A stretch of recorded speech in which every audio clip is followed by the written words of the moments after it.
When the mall manager realized the security guard he just humiliated actually owned the entire shopping center, his face went from red with anger to white with terror in seconds. Let me tell you this absolutely wild story, and believe me, you're going to want to hear every single detail. So there's this guy named James Mitchell, right? 53 years old, real estate mogul who owns commercial properties all over the state. Shopping malls, office buildings, apartment complexes, you name it. The guy is worth close to $400 million. Started from nothing, built his empire from the ground up. But here's what makes James different from most wealthy property owners. He never forgot what it was like to work regular jobs. His first job at 16 was as a security guard at a small shopping center. He worked nights, weekends, holidays, whatever shifts he could get. That job taught him discipline, responsibility, and respect for working people. Now, decades later, James still believes in understanding his properties from the ground level. So every few months, he does something unusual. He works undercover at his own properties. Sometimes as a janitor, sometimes as maintenance, sometimes as security. He wants to see how his properties really operate when the owner isn't watching. This particular Friday, James decides to work a shift at Riverside Mall, one of his biggest properties, huge shopping center with over 100 stores. He bought it 5 years ago and it's been doing great, but James hasn't visited in person for almost 6 months. He wants to see how things are running. James contacts the security company that staffs his mall. He arranges to work an undercover shift without telling mall management. The security company thinks it's a great idea, full cooperation. Friday evening, James shows up in a security guard uniform. Navy blue shirt, black pants, radio on his belt, the whole setup. He's assigned to patrol the main entrance and ground floor. James starts his shift at 6 p.m. when the mall is still busy. Family shopping, teenagers hanging out, people everywhere. He walks around, observes everything, takes mental notes. The mall looks good, clean floors, well maintained, stores doing business. Around 7:30, James notices some teenagers skateboarding near the fountain. It's against mall rules, could damage property or hurt someone. James walks over politely. He says, "Hey guys, no skateboarding inside the mall please." The teenagers are cool about it. They apologize and leave. No problem. Situation handled professionally. But then this guy in an expensive suit comes storming over. His name is Derek Chen, the mall general manager.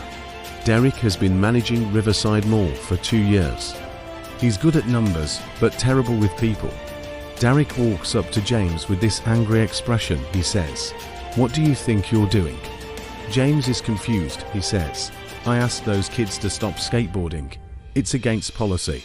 Derek gets in his face. He says, "I saw the whole thing. You were way too soft on them. You should have threatened to call the police, maybe scared them a little."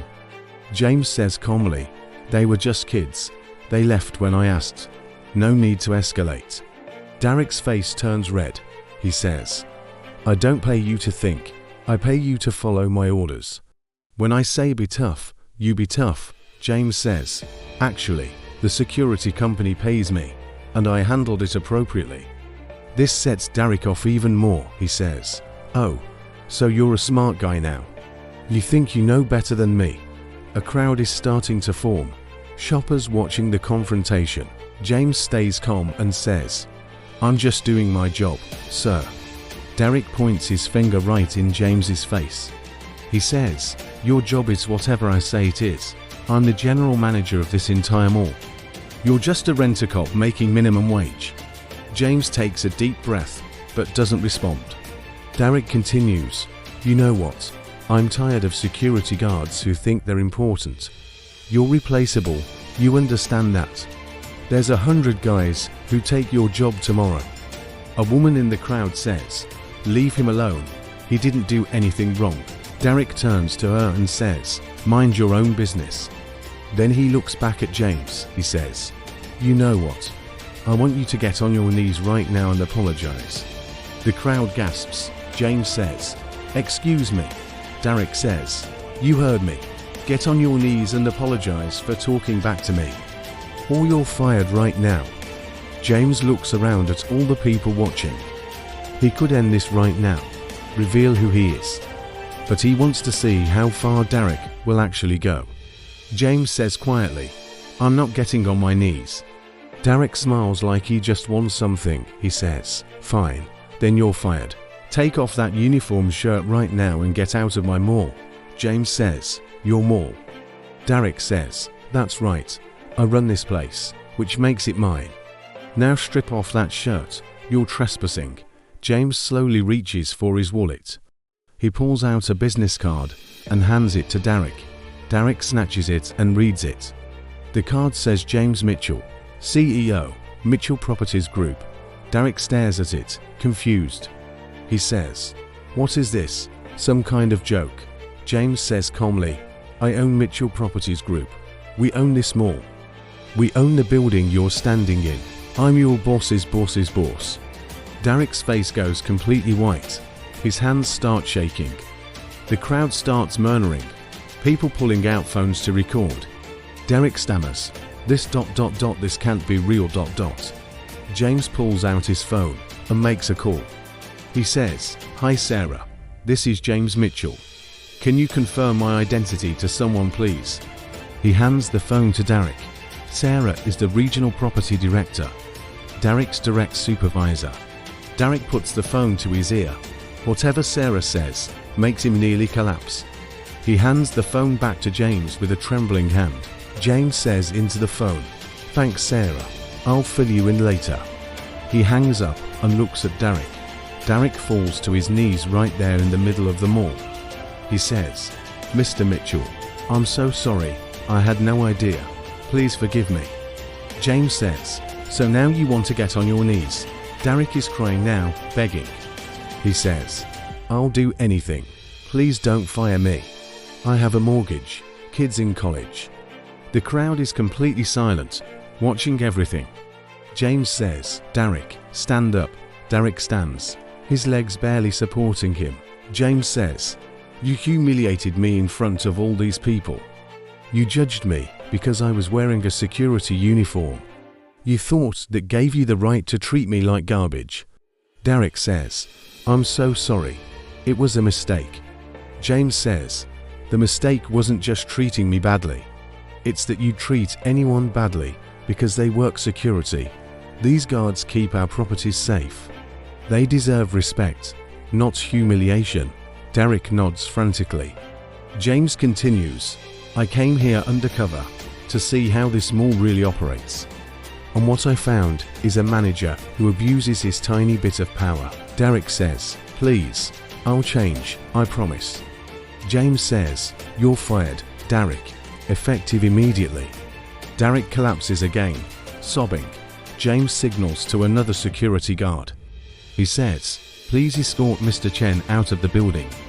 Derek is walked out while the crowd watches. Some people actually clap. James addresses the crowd. He says, "I apologize that you all had to witness that. This mall is supposed to be a welcoming place for everyone. That's what we're going to get back to." Over the next week, James makes major changes. He promotes an assistant manager who actually respects people to Derek's position. He increases pay for all security guards at the mall. He implements respect and dignity training for all management.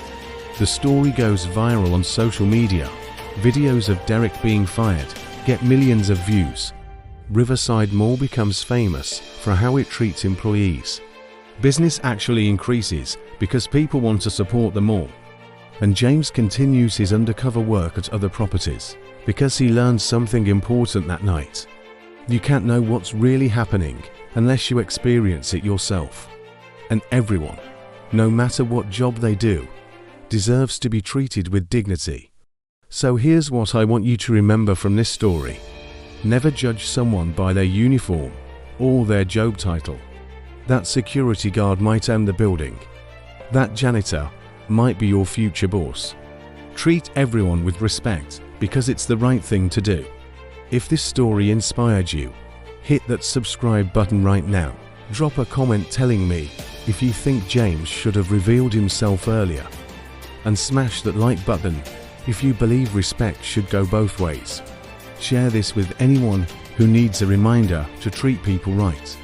Thanks for watching, and I'll catch you in the next one.